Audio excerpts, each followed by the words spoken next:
Welcome to the Alamo Hour, discussing the people, places, and passion that make our city. My name is Justin Hill, a local attorney, a proud San Antonian, and keeper of chickens and bees. On the Alamo Hour, you'll get to hear from the people that make San Antonio great and unique and the best kept secret in Texas. We're glad that you're here. All right, welcome to this episode of the Alamo Hour. As promised, it's going to be a good one. Boyan Kalusevic is with us. He is, I was going to say head distiller and brewer, but I don't think that's true. You're one of the distillers at Dorćol Distilling and Brewing. Correct. I'm one of the co-founders and one of the distillers. Thank you for being here. Thank you for having me. I wanted to get you on. I met you a while back from one of your I feel like it would be overstretching to say a business partner, but a business partner and a friend of ours introduced us a while back. And I've always, what y'all do, I think is a work of passion, and I'm a sucker for that. And also what y'all have done for the part of town that y'all are involved in has really been transformational. So I wanted to get you on here, talk about a whole part of town that a lot of people probably don't even know what's going on. A whole project and a passion that you're involved in that probably a lot of people don't know about as well. So to start, I do a top 10 list, so I'm going to walk you through this. I did not warn you or tell you what I'm going to ask you, but it's all fun. Let's do it. And as we're doing this, we're enjoying some of your fruit of your loins. How about that? Your kinsman rakia, a gold medal winning. Multiple gold medal winners. Okay, You need to update the website because I only saw one gold medal on the website. Well, that's that was the world's highest rated. We left America's highest rated from a year before. Okay, all right. Y'all have even been in Playboy, I think, right? Can you believe that? Yeah, well, it's impressive. I've seen some of the things in Playboy, but y'all's is the best of the things I've seen in Playboy. Best. Okay, Boyan, when and why did you move to San Antonio? We're on our top 10 list now. This is a little color commentary, and then we'll get into some stuff y'all are doing. Let's do it. Mom and Dad moved me down. I was in high school, and Dad's job got him relocated to San Antonio. Where'd you move from? Seattle. Okay. What year did you move down? 98. Okay, you've been here a while. A little bit. Okay, we are currently in the time of COVID, the time when branching out is harder for us to do.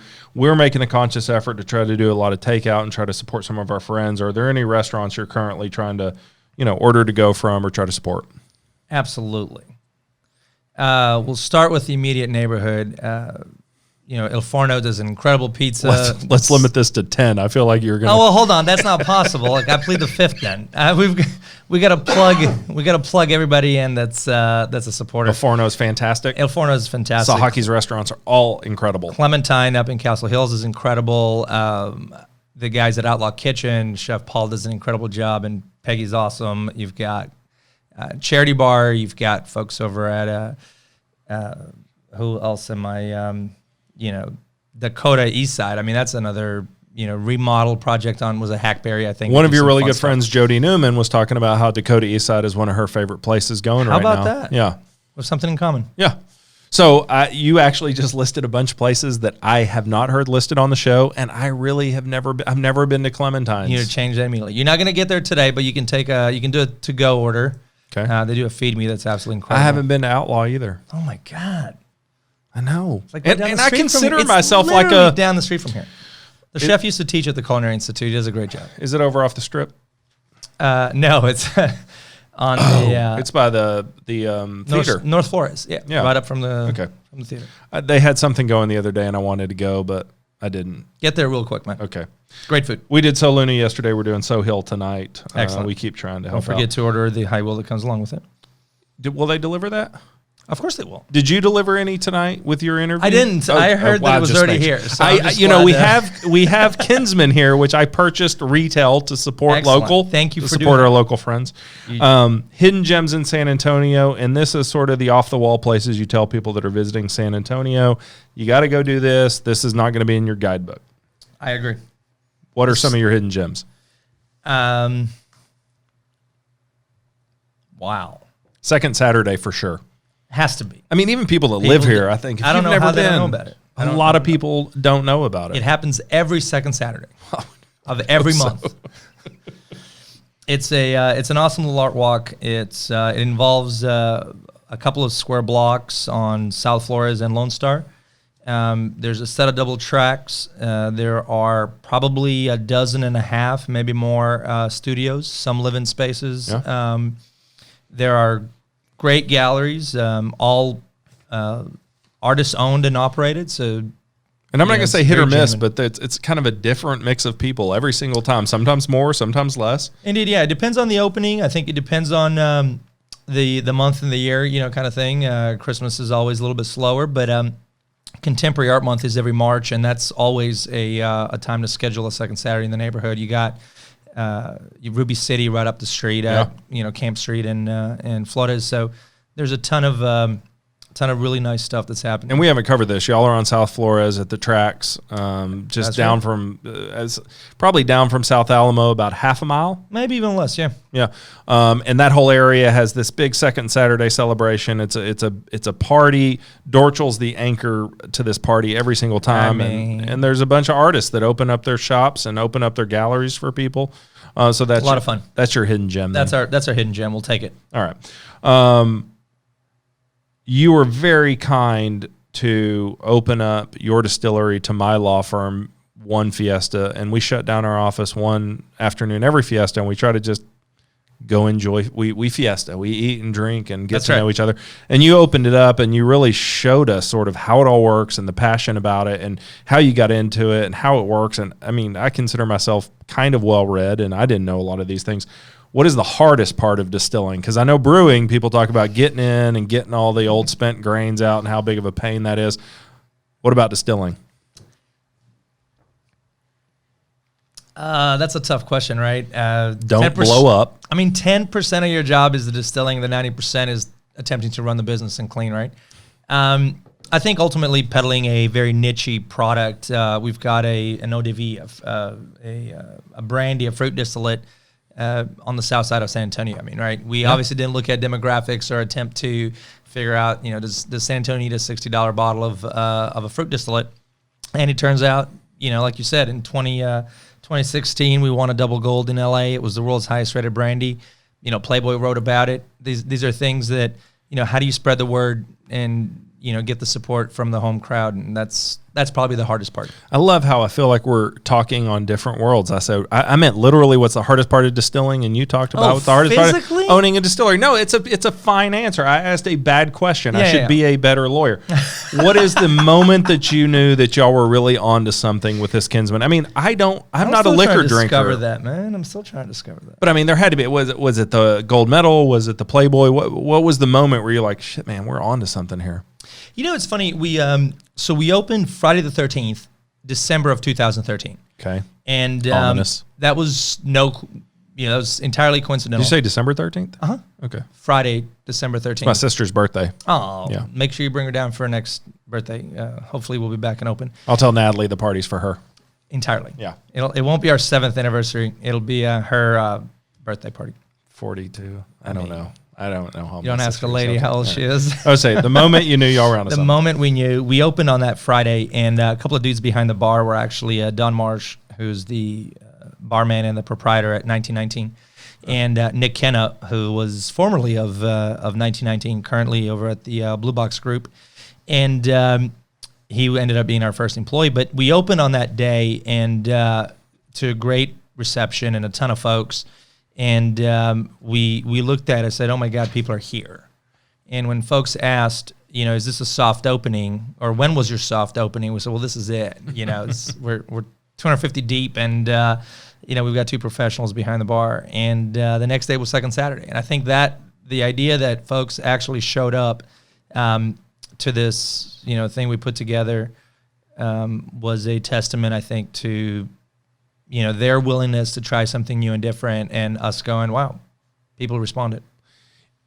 The whole time I've lived in San Antonio, which is only 12 years at this point, I have consistently heard, yeah, but not in San Antonio, and then it succeeds. That nobody will buy that, and then it succeeds. No one will live there, and then it succeeds. It's been this weird, it's a city that has a hard time moving forward, but when it's in, it's in. We're an underrated community, and it doesn't help. I've got a cell phone that's a 512 number from my college days, and it's, people always ask, you're in San Antonio, why? And it's like, because it's hometown, right? It's, Why not? Yeah. And I think there's a ton of transformation, citywide that's led to this San Antonio today. Yeah. And y'all are part of it, revitalizing a part of town. And we're going to talk about that some more. The next question, number 6 question. One thing y'all do, which I think is fantastic, and I'm sure so many people appreciate it that y'all don't even know, but y'all have like a rotating gallery of artists that you highlight within your tasting room and your brewery every 30. You corrected me in a very terse way earlier about how it rotates every 30 days. Who picks the art, and sort of what's the idea behind that? So a ton of focus on local. I think we've had maybe one or two artists over the last 7 years that are out of the San Antonio city limits, but curated by Nina Hassel. She's the director at the Contemporary Art Month. Cam is a big part of what we do, not just around the month of March, but which is the Contemporary Art Month. Yeah. But instead, she does an awesome job of highlighting local talent in all kinds of mediums, and we get to just kind of give up our walls and let them showcase their art. It's great. So some of the art in our office comes from an artist that I got in contact with who was at your place, and Awesome. I was looking at the art and found him on Facebook. I didn't go through the right channels, I'm sure, and it dawns the walls now. That's exciting, man. We've never made a dime off of an exhibit. We processed everything for the artist and in the name of the artist. Very so cool. we're we kind of we appreciate their participation. Again, it just makes you so much better than our mutual friend that's also one of the business partners of you. We lose friend loosely, apparently. Well, he knows we love him. You're a small business owner, which comes with its own set of complications. You opened a distillery at a time when that was difficult to do. It was not as accepted as it is now, and you open in a underserved part of town. You have a unique perspective. So what do you think is maybe one of the biggest challenges facing San Antonio as we grow and we're pulled forward? Maybe focus is one of those things we got to make sure we retain. If it's in a certain area of town or a certain neighborhood or certain projects, there's a ton of competing interests. Attention span for folks is sometimes short. Obviously the earning potential, the employment component right now is an interesting time just because of the pandemic. But long term, I think if we were to focus on the infill projects, getting that downtown redeveloped, getting a little bit of that footprint, widening it out, both sides of the river. You've got the projects on the Salado Creek helps a lot. The creek, correct? Yeah. The expansions. Those, I think they broke down on phase 2. Phase 2 is what it's being done with. I think that's right. Yeah. So I think it's gonna require a lot of people coming together. The bond being successful, the projects moving forward, and some of the developments actually coming to fruition. It's funny. I had somebody on the show, and I said, "What's one of the things that makes San Antonio different?" And they said, "San Antonio still votes on bond projects. A lot of cities have turned against them, but San Antonio still wants to spend money out of pocket to make our city better," which I think that's unique, and I think it's great. Do you do any fiesta stuff, and how long before Dorćol has their own event? It takes a minute. It's a few years ago, and probably would have been maybe 16, we did our damn best to participate as one of the official beers in the German hall, because the Kolsch is a very classic German beer from Cologne. And it turns out that large distributors, one in particular that has that contract, they did not like that. Did not want us participating. So I think it'll be a minute. We doubled down on the commitment to self-distribute and support our brand and those that support us ourselves. Fiesta is a very lucrative citywide project that, for the time being is probably outside of our realm. But I feel like y'all are perfectly placed to have a post King William event. We've done incredible. Yeah, we've done that stuff, but that's, those all you got to do is make it a fundraiser. Right? And then, prove yourself out for a few years and you become an event. We've done the floats. We've participated in some things, but I think it's very much a San Antonio thing. What do you love most about living in San Antonio? It's got to be the food right now. It's very diverse. It's getting a ton of attention. There's some great cooks, putting together some great stuff. I'm a fan. I mean, the Spurs too, right? I mean, I want to know what you really think about the food scene. Like, what are you talking about, man? Let me just ask. I'm a fat baby. In the last week, where have you eaten other than home? Well, you can't eat right now in the last home week, right? cooked. Well, that's easy. I think I may have had one home cooked meal that was probably So in the last week. In the last week. Should I pull up my bank account just to make sure I'm not lying? You take my word? Yeah, generally. I've definitely had El Forno. I had Whataburger. I have Starburst right here. That's lunch from earlier today. I mean, you've been carrying around a bag of Starburst the whole time. Listen, man, I came after one meeting into another, so this was my lunch. Like that's an excuse. I've got an Outlaw Kitchen order. There was a Charity Bar on Cherry Street. Okay. Who else? What part of town do y'all live in? So just off of Central 410 I-10 kind of thing. 410 I-10 kind of thing. Okay. North Central. I mean Central. What's the neighborhood? I don't think there is one. It's that unincorporated, non-historical, non-significant. Not quite east or west of I-10. West. So not Alamo Heights. I mean not Castle Hills. So it's like this I-10. Weird, just the non over there by like Dave & Buster's area. No, that would be the wrong side. The other side. Oh. So closer to La Fogata. Close, yeah, further. Okay. Just like there is a name to that. Is that Los Angeles Heights? I wouldn't. I mean, if there is, I don't know about it. So I pulled a map one time of all the names of all the neighborhoods, and there are just a lot of them. Yeah. So I live in North Shearer Hills. Wow. Little known fact, it is south of Shearer Hills. I mean, so what side of town is that? Here. Oh, literally where we're sitting here. Right now. I could walk home. Okay.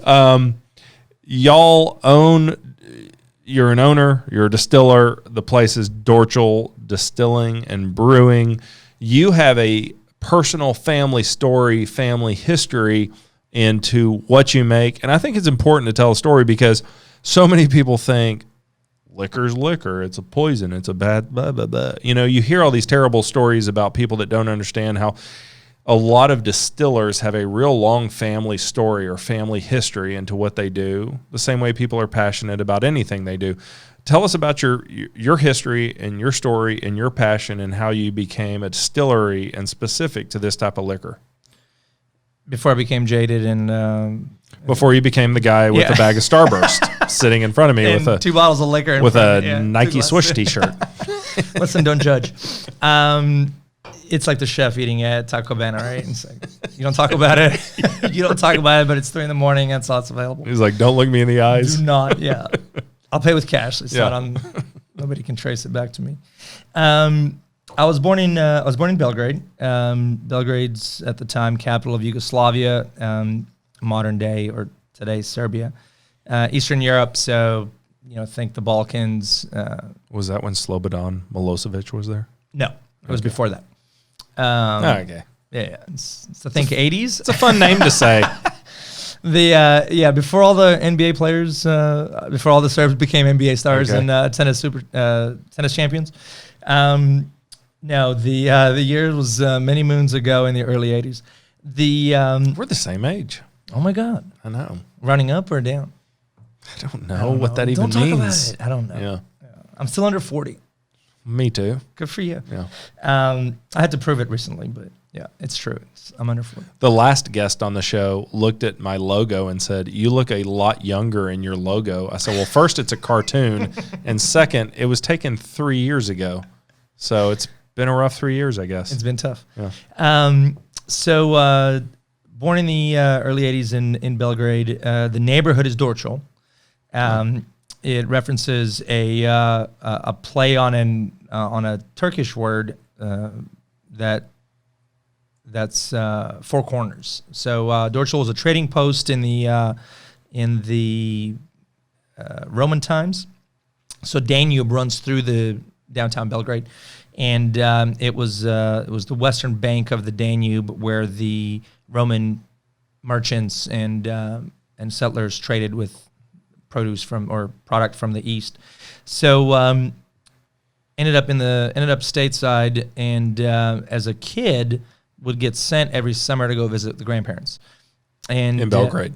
Yeah. Surrounding areas. And every year, Grandpa would send Dad some home distilled rakia, brandy. And one particular year, my brother. Do you speak Serbian? Is it Serbian? Yeah, Serbian. Yeah. Okay. Serbo-Croatian. I mean, I don't know. It's modern day is weird, but my brother and I were kids, and we flew through Chicago for the connecting flights. And Chicago has a very large Eastern European immigration, and the fella that we were randomly selected for the luggage check. Additional screening. Well, this was pre early 2000s, right? Pre 9/11. So back then he could have been considered random. These two kids end up opening up the luggage, and there's a unmarked, Coke bottle wrapped in children's clothing and saran wrap. And the guy the Customs Border Patrol guy accuses us of bringing in Slivovitz, which is a particular type of rakia, a plum brandy. And I remember us not bringing in Slivovitz over. It was a different fruit, but I wanted to be very matter of fact. And if he was accusing me of doing something wrong, well, we didn't get to that. Okay. It's my story, Dan. Okay, sorry. It's my story. So this guy opens the bottle because he's going to prove me wrong, and he sniffs it, and obviously it's alcohol, but the dummy doesn't know the difference between the different types of rakia, right? And he just refers to Slivovitz as being any type of, let's call it moonshine. So he's fruit moonshine. He doesn't know any difference, I bet, but yes, fruit moonshine, and he says, "Oh my God, I can't believe you've done this. I'm going to tell your father. Don't tell your father to come looking for it because I can throw him in jail." And I respond back with 2 bottles per passenger. I can bring in 2, and my brother can bring in 2. And he comes back and he goes, "How old are you?" And I think we were 14 and 10. And he goes, "Over the age of 21. And that's where we realized bootlegging was not in our stars. Did they take it? Of course they did, yeah. Oh. And of course my grandfather, who loses his mind, right, drops all kinds of terrible words about this guy and ultimately says, "Well, did you spill it out?" Because, he took it home and enjoyed it, And I ended up being scarred. I can't bootleg successfully for my family. So when you were in Serbia, did you see him distill it? Yeah, of course. So you skipped over a really important part of your. Well, as kids, okay, so I skipped through the 80s, right? I moved right into the 90s. Where the cool I'm stuff saying was you happening. skipped through the idea of how you learned that this was part of your family. Other than how I learned was I was at home and there was booze everywhere. That's how I learned about it. How I got into it was they told me if I was one day going to have rakia seriously stateside, I would have to make it myself. And that's how we fast forwarded, 15 years, 20 years. And, a co-founder and I were just dummy enough to put something together. But we grew up, our summers were spent on the Croatian coast. Grandpa married a Croatian woman from Dalmatia, and they had a ton of vineyards. And he comes from an inner Serbian area where grapes and plums were popular. So your life sounds like a romantic novel. No, it's terrible. Summers it's so on the hard. Croatian coast with a Dalmatian woman. Yeah, and prosciutto and red wine. It's so horrible, difficult. Life is so hard. But in any case, the booze was just around, and I think there's a food and alcohol have a different relationship in different cultures, and Eastern Europeans are my parents money poor and hid the beer at the grocery store. Literally, they would cover the beer in toilet paper can judge them? before we went to the checkout line. I'm not kidding. I mean, how it is different in different cultures, my parents would hide it. Yeah. Now, your parents would send you to the local store and go, fetch the booze and bring it up, to the apartment because you could. So it's a little different. So that was your background story in bootlegging. And how did he distill it?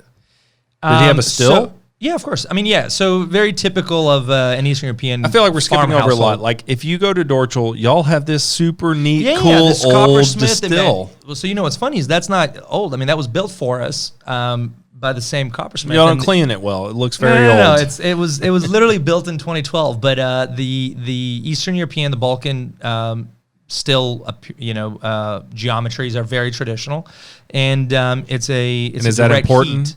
Yeah, absolutely. The geometry, the shapes, the surface area contact between the vapor and the copper does a ton to clean up the distillate. So that speaks volumes on the production side of things as to why we got the recognition on the spirit side. So you'd go visit your family in the summer. You would see your grandpa make traditional rakia in a traditional still. So without disclosing the date of birth and the date of immigration, there's a period when I lived in the Balkans full time. Okay. And was growing up. That was those summers were still immersed kind of on the farm thing. So there are pictures on carriages pulled by donkeys and shit, getting out into the vineyards. I love the fact you say growing up in the Balkans, because as a kid, I remember when you sort of had the Yugoslavia, the wars that were going on over there,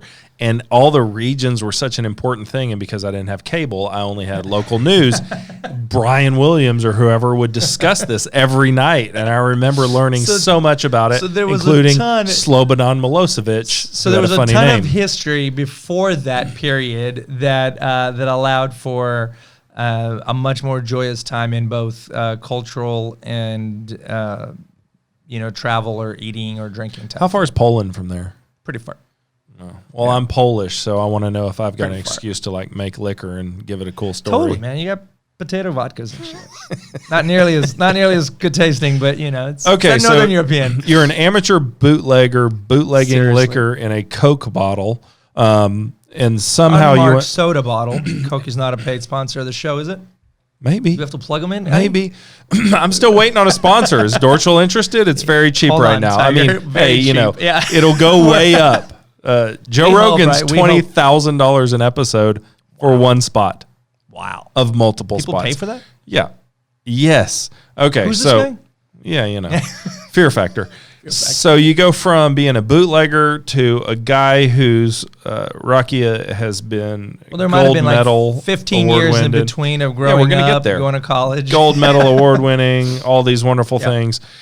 When was the next time you got into distilling or following this specific passion? Did you do any brewing or distilling in college, or was it all once you got here? It's kind of funny. We talk about you can't home distill like you can home brew or make wine. So you can. Your house will explode, though. The feds don't want you to. So we'll deny any effort to drag us into that. I don't know what the statute of limitation for that is, but. Generally speaking, but you've got 3 55-gallon drums welded together. If anybody's interested, sitting in the driveway right now, waiting to be picked up by somebody. No, I think the idea that distilling was in the family, and the idea that vineyards and fruit was readily available, and you didn't have a big house or a fancy car or anything because it was communism in Eastern Europe. You settled for a non-compromising tomatoes and fruit distillates. And, it's why it's easy to be a snob now, because you know what a real tomato smells like and you know what a good distillate tastes like. So, when you talk about the culinary scene, earlier about what's really awesome about San Antonio is, there's an incredibly homegrown scene that started with chefs interested to do something other than frozen fruits and vegetables and meats, and now has urban gardens and local produce. And I have an farmers. Urban garden. I have 2 beehives. I've got 20 chickens. You, I've got all this stuff. Why are we not talking about this? And that's like the price of wheat in China or whatever the saying is. Because what I asked you was, what did you do in terms of distilling or brewing through like college or early life before you opened Dorćol? What 20-year-old looks to? I had a buddy that brewed all through college. Did you do any of that? That's untrue. Unlikely. Did he really? Yes, and they exploded. They exploded one day in front of all of us, and we had to take him to the hospital because he capped them too soon. Yeah. Brewing? I don't know. He did a secondary fermentation, all the bubbles, he had already capped them. Kaboom. Kaboom. Right in his face. You don't think that could happen? I mean, you don't shake I watched it happen in front of your face. We were diving behind couches watching. His name was Tim Gilbert. He works for the Census Bureau now. Wow. You can call Tim. Lives in D.C. Tim. Okay, so your next foray into brewing or distilling was once you and your business partners decided, hey, we're going to do this. So what was sort of the next step? Was it finding the equipment, finding the location, putting your recipe together? What was next?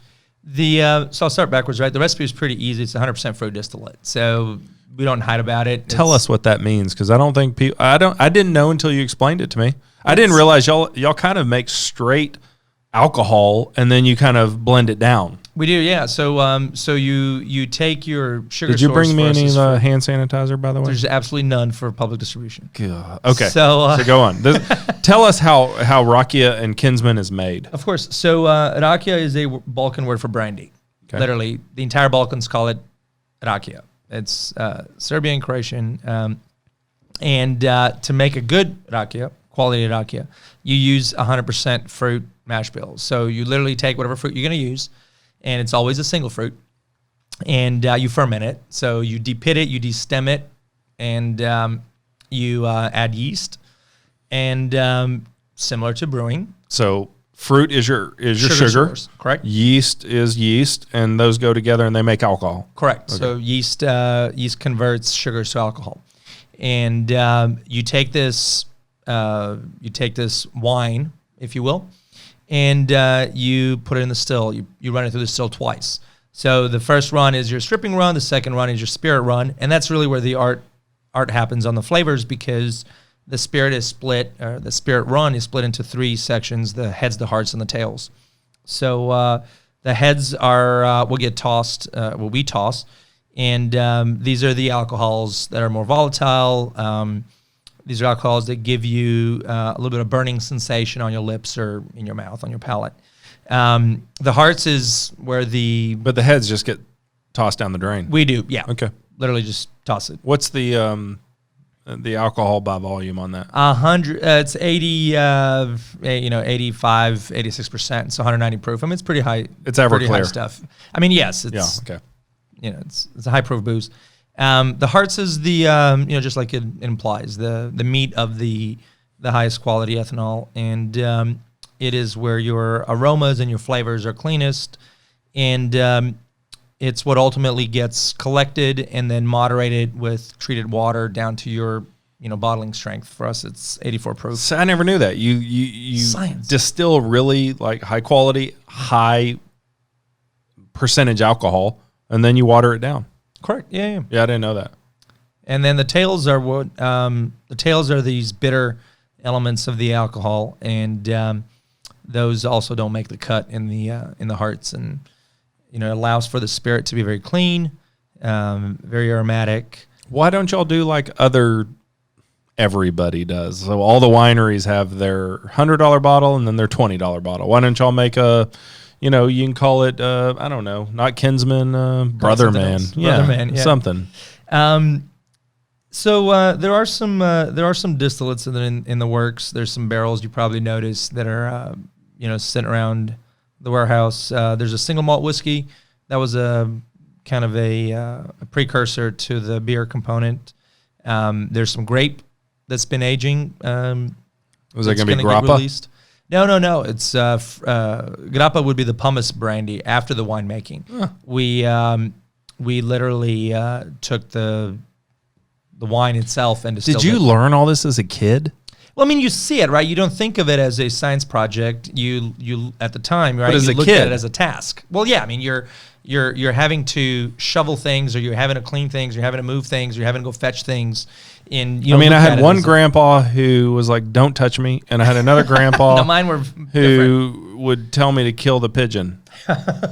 Also we'd go fishing, and he would pee into a can because he was worried if he peed off the boat he'd fall in. Wow.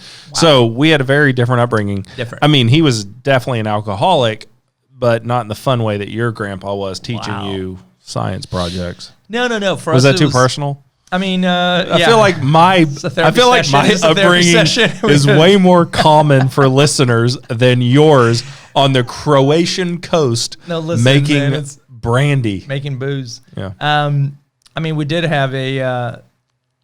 When your third world countries do have some, or developing nations do have some really fun stuff that comes in a form that's less economic driven, if you will.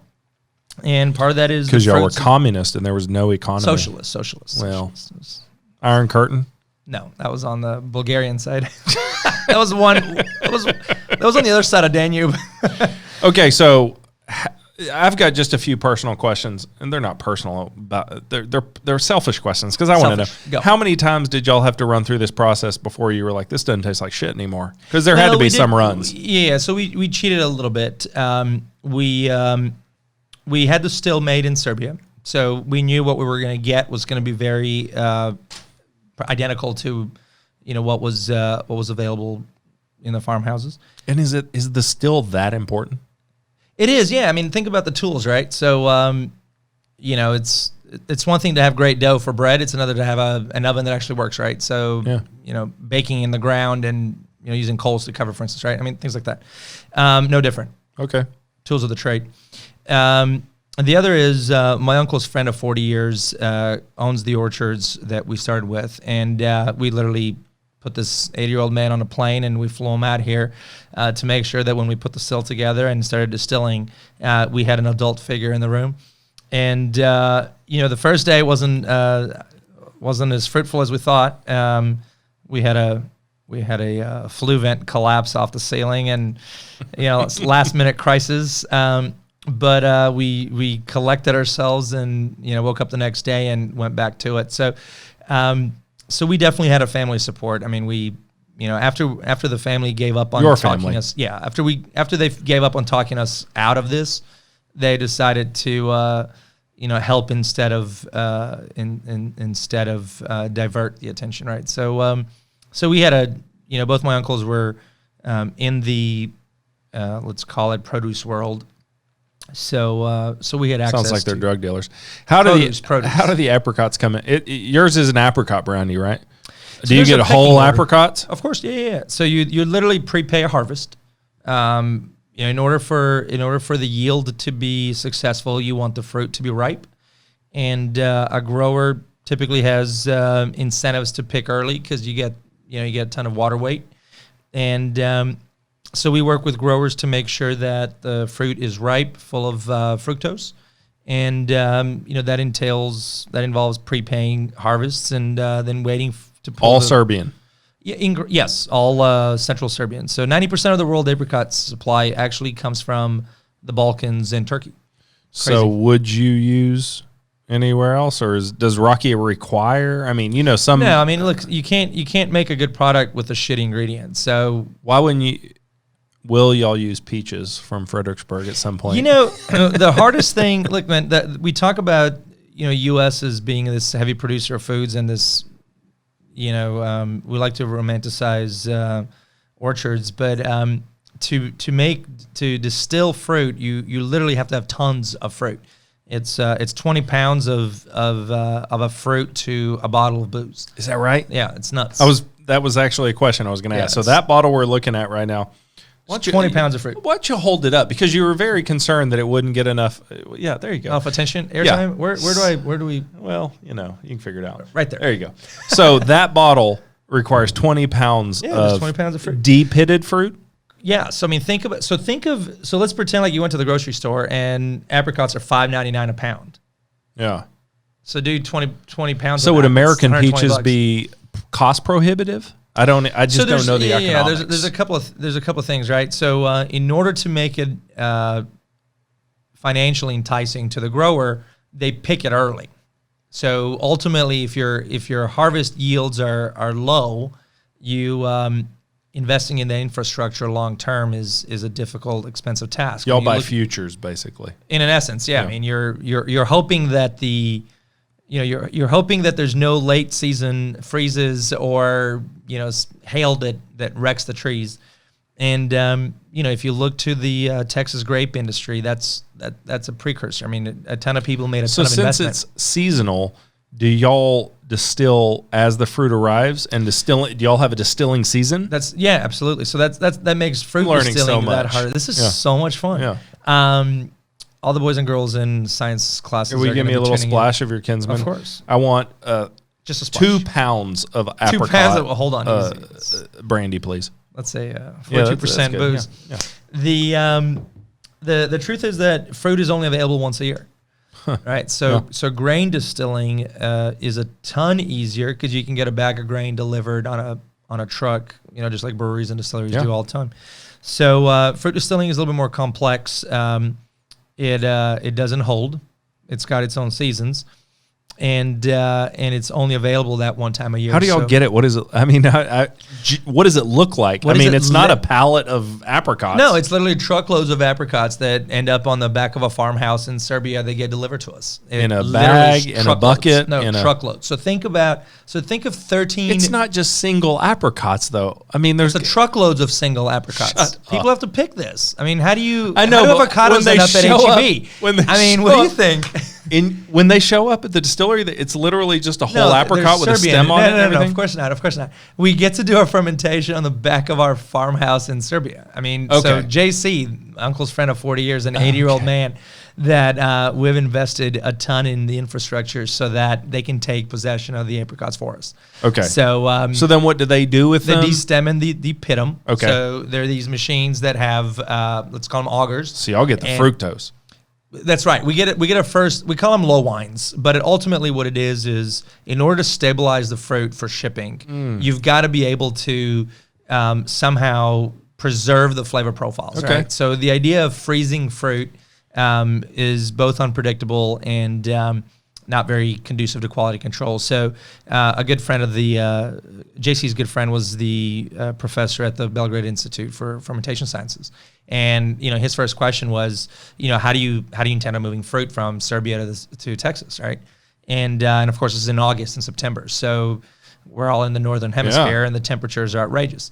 The ship travels for 30 days. So once we worked out the logistics, I mean, we literally had the Customs and Border Patrol issue a ruling that allows us to import our own low wines. When you say low wines, they're lowly fermented, basically, to survive the trip? They're low booze. Okay. They're low alcohol. And then that gets redistilled. So then when they get to San Antonio, they still have enough sugars that you can run the process. They've got the alcohol component. So that's literally what we're distilling. Distillation is separating alcohol or any compounds based on boiling points. And alcohol evaporates, blows off at a lower. So if you had all the fruit in San Antonio to start with, you would do a early fermentation and then a distillation. Is that right? Correct. Yeah. Okay. So we did that. I didn't know that. We did that with the grape stuff. Okay. So one season we actually we got I think 8 or 9 tons of Texas grapes, and we've got 3 barrels to show for it. So that's a ton of and you look at the price. The have y'all thought about peaches? I mean, we make more peaches than any state in America, which still doesn't say we make very much. Okay, it's very if you think about do they 20 make pounds, that many apricots over in Serbia? Yeah. I mean, think of grapes. You know what I mean? Think of California grapes. There's I think about them all the time. All the time. Lots go down the gullet. In 750 bottles and 750 bottles. Yes, that's correct. Those not 1.5s. Not 1.5s. Yeah. Sometimes we're growing up. Sometimes bag no boxes, wine. No boxes. No pouches. Well, don't self-incriminate. I could literally talk to you about the distilling process forever. This is this funny thing that I think some people go through. There is a weird if you were passionate about cheese, man, your cheese would taste better to me. It just would. People that are passionate about what they do when they produce a product for people to ingest or enjoy, it's family. It feels familiar, and it's something that I have realized I've always loved. I got into the brewing thing in Texas whenever there were 6 of them. When I was in law school, I went and drove to every microbrewery in Texas. I think there were 6 or 7 at the time, because the stories really just resonated with me, and I loved it. Because we're not a long show, I want to switch a little bit, and I want to talk about how you all have revitalized a part of town that needed to be revitalized, that was on the edge of revitalization, but y'all have clearly become the anchor tenant in a part of town that needed an anchor tenant, and y'all haven't done it haphazard. Y'all put a lot of money and time and effort into making sure that y'all are a destination for that part of town. Was the idea of revitalizing SoFlo, I mean, was this sort of just ancillary to what y'all were trying to do, or were y'all really trying to find a part of town that y'all could become sort of the tourist destination, or how did that come about, and how have y'all grown as it has grown? You know, it's funny. We looked all across town, and funny enough, at the time, Pearl was going to be a development. And we thought, this must be like any other project that was big in San Antonio. It wasn't going to go anywhere. So we passed on some stuff on, I think it was Josephine Street. They turned them into condos anyway. I just want to know who in that discussion was the one like, no, I know what I'm doing. I mean, think about it. It's Chris and Boyan were the only two in the discussion at the time anyway. But, what the hell did we know, right? We're not in that circle, and there was talk of stuff, and there was going to be a development, and there was going to be a North River expansion, right? All these things were going to happen. There was also Sunset Station for 30 years, and it's still going to happen, right? Yeah. So there's very specific reasons to that, and I would love to have some of those people on the show that have held that back because the city will not give them what they want. But that's another discussion. Yeah, it's another day for another time. Another guest. I hope that guest wears a salmon-colored shirt on that is a Reebok shirt, though. Boom. Yeah. Salmon. And we'll have that's not pink, right? No, it's your color. Salmon. The salmon. Oh, I thought this was red. No, the lighting. It's the blue lighting. If it fades enough, it becomes salmon. I use Tide, damn it. Protects the colors. I use Costco. The neighborhood actually was accidental. It was November, I think, of 2011, and it happened to have been a second Saturday, and there's a restaurant down the street from your first office that had just opened, and I had dinner there, and Which one? I don't think they're open anymore. It's kind of like the story of the neighborhood. It's things come and go. Very good friends with Andrew. Yeah, very good friends. The closest friends. Very involved slightly involved in that lawsuit. Whatever. It's public. Did they pay? Well, he won. Oh, did he? Yeah. So anyway, after dinner, I knew there was a lot that was for sale, and rolled down onto South Flores and saw an incredible volume of folks just having a good time on the street. There was great galleries run by great people doing some really fun stuff, and from former directors of museums to homegrown Chicano artists, and here's this lot that was infested with used restaurant equipment and crack pipes and syringes. Was there anything there before? A long time ago, yeah. There was a building that had burnt down 30 years earlier, and somebody just owned it. And so it was just an old burnt down building was there when y'all bought it? No, it was a vacant lot that had restaurant equipment just scattered on it. Is that right? Yeah. They cleaned it out before we got it. Next to the train tracks. On the train tracks, yeah. That used to be the days when folks would jump off the tracks and ask you, which way's downtown, and you wonder just anywhere but here. You act like it was 2000 or 1981 when I mean, think about it, man. In 81, King William was Did they have hopping. A stick with like a bag with at a the bag end on of the it? back? Yeah, it looked like say Jimmy Crack Corn. That's right. Looked like it. I've seen that train go through there. If somebody jumps off of that train at 40 miles an hour, there all the time. Damn well it does. I'm messing with you. It stops and then holds up traffic for miles.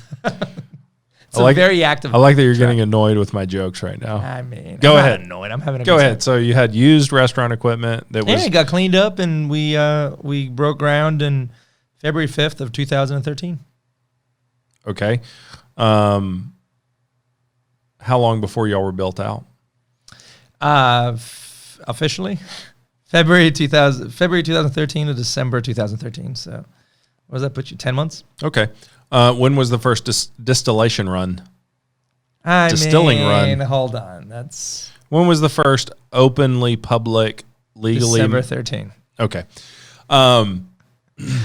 Has it been well received the whole time in that part of town? Have y'all had any blowback? Has it been? No. We were we literally couldn't afford to have blowback, so we literally went door to door and knocked and met folks and told them what we're trying to do. And the neighborhood was incredibly supportive in 2012, just as they are supportive in 2020. Yeah.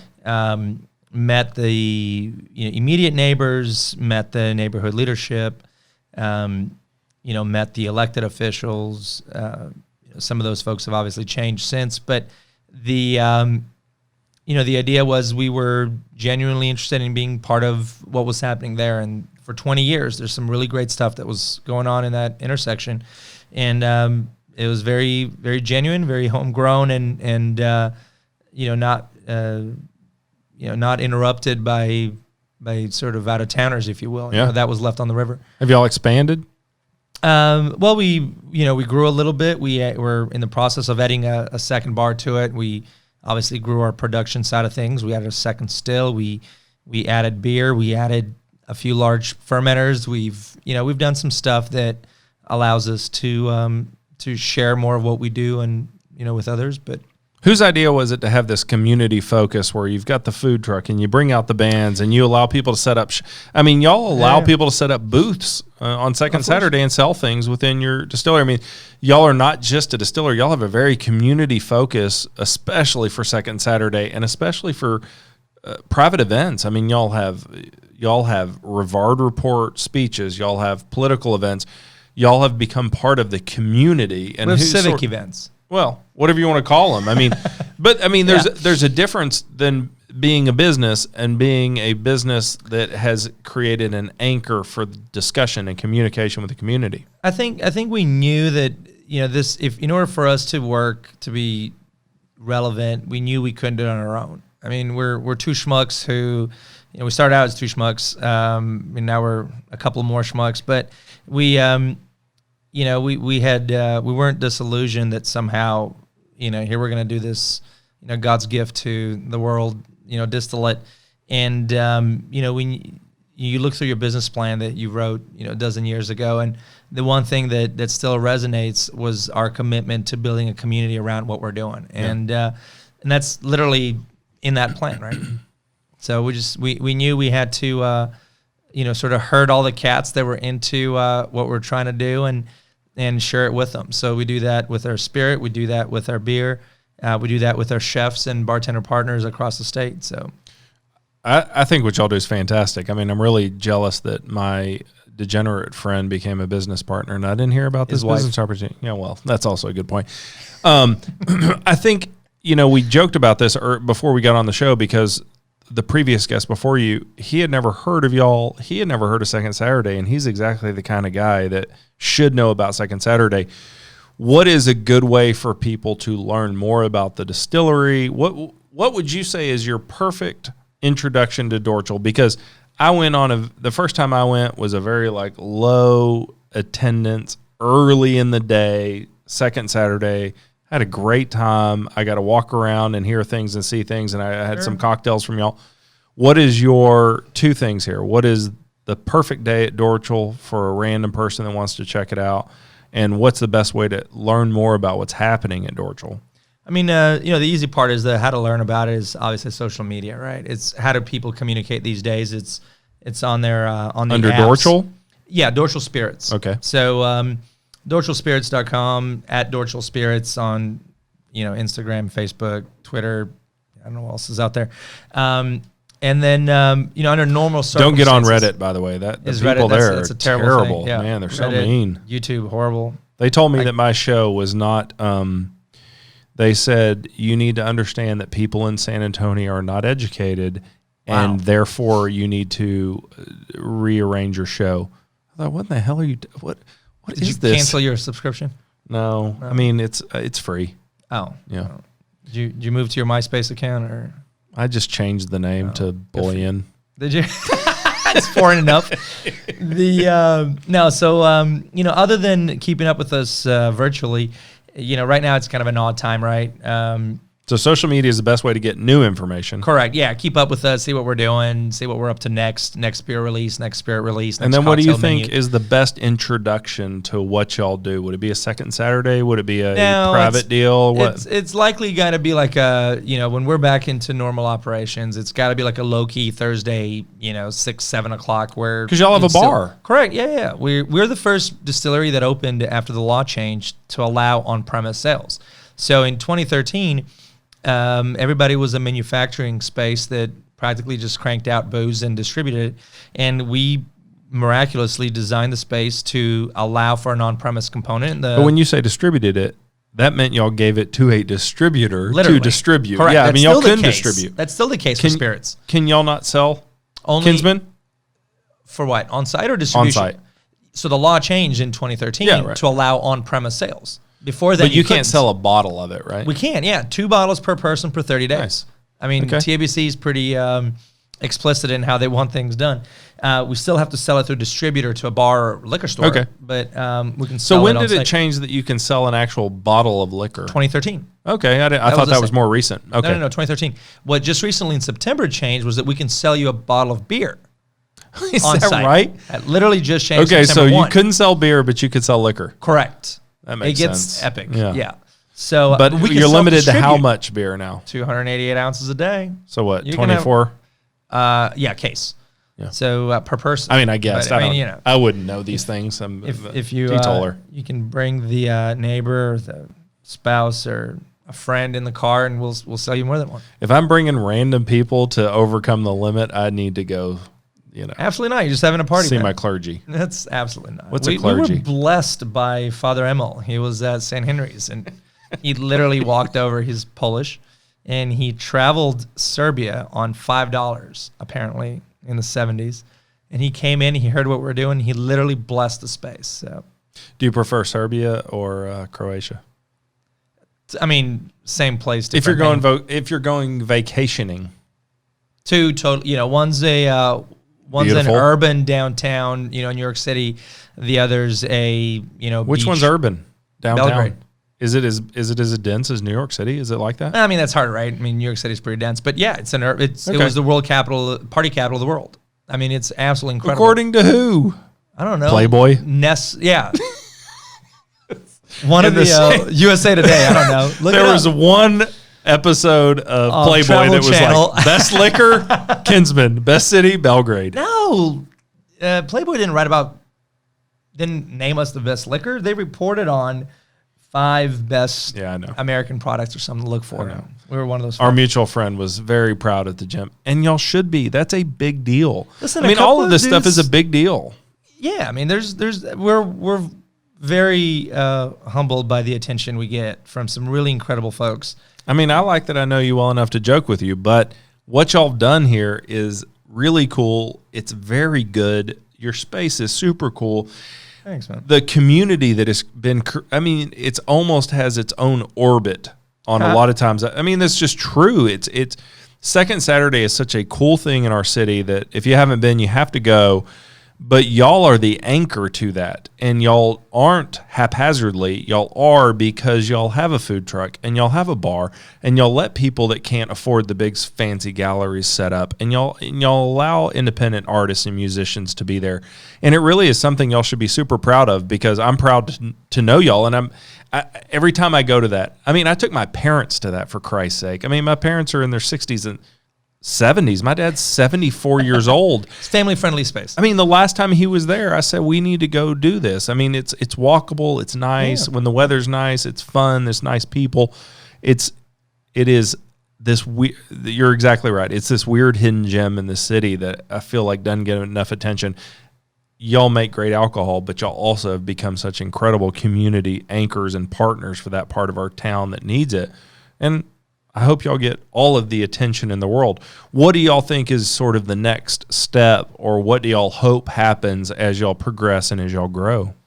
mean, if we obviously can put the immediate challenges behind us, with this coronavirus and stuff, I think the looking forward is going to be, getting some more folks down into the neighborhood. There's going to be a great barbecue joint was going to open across the street, and the luck will have it, all the restaurants got shut down a few weeks ago, right? So there's I smelled the smoke earlier today, so I think they're going to be back at it in the next couple of days. There's going to be some stuff happening this weekend, so I'm hoping they're successful. Forno's the next block over. They're doing some really great stuff. Johnny has Fruteria right up the street. So there's a ton of really creative things that are happening. I hope folks will show back up and show their support and continue to dig what we're doing, and the artists that are setting up shop in our space and in the galleries, and get the support and the love. So y'all have Kinsman. It's a apricot brandy. Y'all have what beers